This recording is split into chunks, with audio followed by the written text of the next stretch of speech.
السلام علیکم جی۔ حضوری بیٹھک کی طرف سے آپ کی خدمت میں حاضر ہیں، اور آج آپ کو جو وظیفہ بتائیں گے، جو بیماریوں کا علاج بتائیں گے، وہ کس سے ہوگا؟ آپ کی شہادت کی انگلی سے۔ اس لیے ہم کہہ سکتے ہیں کہ یہ جو وظیفہ ہے یہ شہادت کی انگلی سے ریلیٹڈ ہے۔ اب یہ ایک ایسا عمل ہے جو آپ نے کیا کرنا ہے، جو آپ کی شہادت کی انگلی ہے اس کو ناف میں دبا کر اس کو کرنا ہے۔ جب دبا کر آپ اس کو کریں گے تو ان شاء اللہ تعالیٰ آپ کو ہر قسم کی بیماریوں سے شفا ملے گی۔ اب انگلی کو دبا کے کیا پڑھنا ہے یہ وظیفہ، وہ میں آپ کو آگے بتاتا ہوں۔ اب بیماری آپ کی چاہے جتنی مرضی پرانی ہو، ان شاء اللہ تعالیٰ آپ کو فوراً شفا ملے گی۔ اور یہ آزمودہ نسخہ ہے، یہ کوئی ایسا ویسا نسخہ نہیں ہے۔ اس لیے تو میں سب کو کہوں گا کہ گھر میں اگر ان کے کوئی بیمار ہے تو وہ یہ عمل اس کے اوپر آپ کریں، اور اس کو ماشاءاللہ تندرست ہو، تاکہ وہ بھی اپنے جو سوشل ایکٹیویٹیز ہے اس میں آئے۔ اور یہ بھی دیکھا گیا کہ کچھ لوگ گھر میں بیمار پڑے ہوتے ہیں اور پتہ بھی نہیں ہوتا ان کی بیماری کیا ہے، تو اللہ تعالیٰ کے اس عمل سے اس کو بھی بہت زیادہ فائدہ ہوتا ہے۔ اب شہادت کی انگلی کا آپ کو آگے جا کے پتہ لگے گا کیا ہے، لیکن بات وہیں آ جاتی ہے کہ اگر آپ اعتقاد سے کریں گے تو۔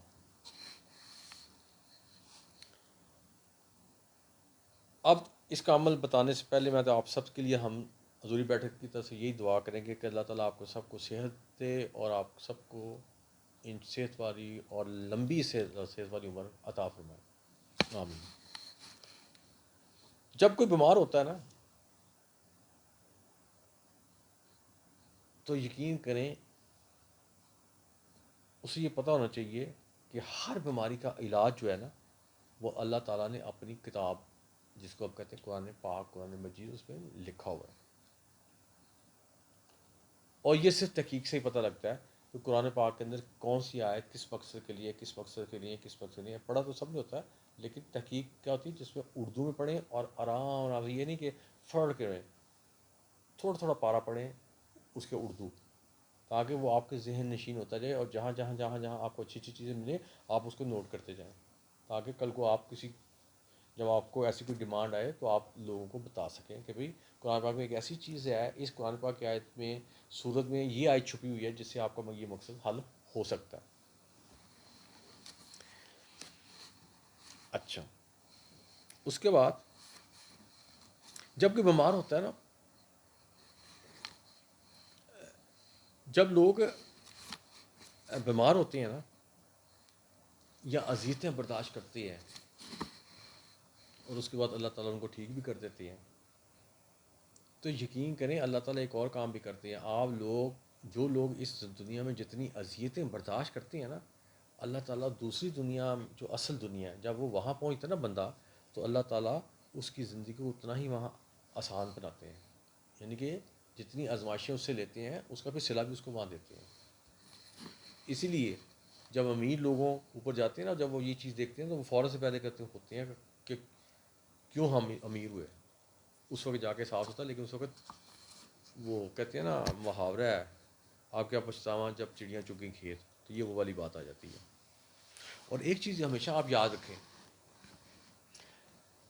بیماری ہمیشہ اللہ کی طرف سے آتی ہے، اور شفا بھی اللہ تعالیٰ دیتے ہیں۔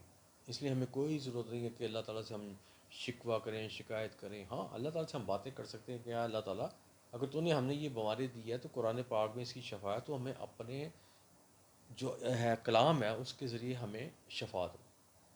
تو یہ آپ اللہ تعالیٰ کو ڈائریکٹ خود بھی کہہ سکتے ہیں، لیکن شکوہ کرنا اچھی بات نہیں ہوتی، کیونکہ اللہ تعالیٰ نے جب فرما دیا ہے کہ ہر بیماری کا حل بھی میں نے قرآن پاک میں لکھ کے بھیجا ہے، تو اس لیے تمہیں ڈرنے کی یا گھبرانے کی کوئی ضرورت نہیں ہے۔ اب دیکھیں جتنے بڑے بڑے وائرس آتے ہیں سارے کا علاج قرآن پاک میں ہوتا ہے۔ چلیں اب ہم سیدھا آ جاتے ہیں وظیفے کی طرف، کہ جو ہم نے کہا تھا کہ شہادت کی جو انگلی ہے وہ ناف کے اندر گھسا کے کیا کرنا ہے۔ ہاں، اب کیا کرنا ہے؟ اب شہادت کیونکہ جب ناف میں گھسانی ہے نا، اس کے بعد ہم نے ایک دفعہ پڑھنا ہے درود ابراہیم، 3 دفعہ پڑھنی ہے سورہ فاتحہ، 3 دفعہ پڑھنی ہے سورہ اخلاص، 3 مرتبہ پڑھنی ہے سورۃ الکوثر. ٹھیک ہو گیا جی. اور یہ پڑھنے کے بعد پھر اللہ تعالیٰ کے یہ نام آپ کو بتانے لگا ہوں. یہ آپ نے پڑھنے ہیں 41 ٹائمز، 41 بار. کیونکہ ہم یہ کہہ رہے ہیں کہ جتنی آپ کی بیماریاں ساری ایک ہی دفعہ پڑھنے سے ختم ہو جائیں گی. اب جو 41 بار آپ نے اللہ تعالیٰ کے نام پڑھنے ہیں وہ کیا ہیں؟ سب سے پہلے آپ نے 41 بار پڑھنا ہے یا اللہ ہو یا سلام، یا اللہ ہو یا سلام. پھر آپ نے پڑھنا ہے یا اللہ ہو یا شافی. ٹھیک ہے. آپ نے اکثر دیکھا ہوگا جب مائیں یا ہمیں بچوں میں جب مائیں ہمیں دوائی یا ہمارے بڑے بزرگ ہمیں دوائی پلاتے تھے تو ساتھ ساتھ پلاتے تھے، ساتھ ساتھ کہتے تھے یا شافی یا شافی یا شافی یا شافی. یہ ہمارے بزرگ جب ہمیں دوائی پلاتے تھے نا بچپن میں تو یا شافی یا شافی یہ ساتھ ساتھ کہتے تھے اور ساتھ ساتھ دوائی پلاتے تھے. کیا کہنا تھا کہ اللہ تعالیٰ شفا دے، اللہ تعالیٰ شفا دے. اس کا یہ مطلب ہوتا ہے. تو یہ ہمارے بزرگی کی بات ہے جو ذہن میں آئی، ورنہ میں تو اللہ ہوئی آپ کو بتانا تھا. لیکن ایک دم ذہن میں آیا کہ جب ہم چھوٹے ہوتے تھے تو جب ہمارے بڑے ہم کوئی میڈیسن یا دوائی پلاتے تھے تو ساتھ یہ لازمی وہ کہتے تھے یا شافی یا شافی یا شافی. تو جب وہ میرے ذہن میں وہ چیز آئی تو میں نے کہا اس کو ساتھ انکلوڈ ہونا چاہیے لازمی. اچھا جی، یہ پڑھ دیا آپ نے. اس کے بعد آپ نے پھر ایک دفعہ آپ نے درود ابراہیم پڑھ لینا. اب یہ آپ کا وظیفہ ہو گیا کمپلیٹ. اب آپ نے نہیں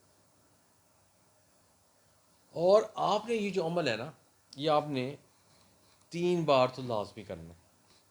اب آپ کو پتہ لگا کہ میں ہر پیچھے وظیفے میں سورہ فاتحہ کا ذکر کرتا رہا ہوں اور اس کی ایک آیت کا بھی ذکر کرتا رہا ہوں، یا کا نعبد و یا کا نستعین. کیوں کرتا آپ دیکھیں آ گیا نا سامنے سارا.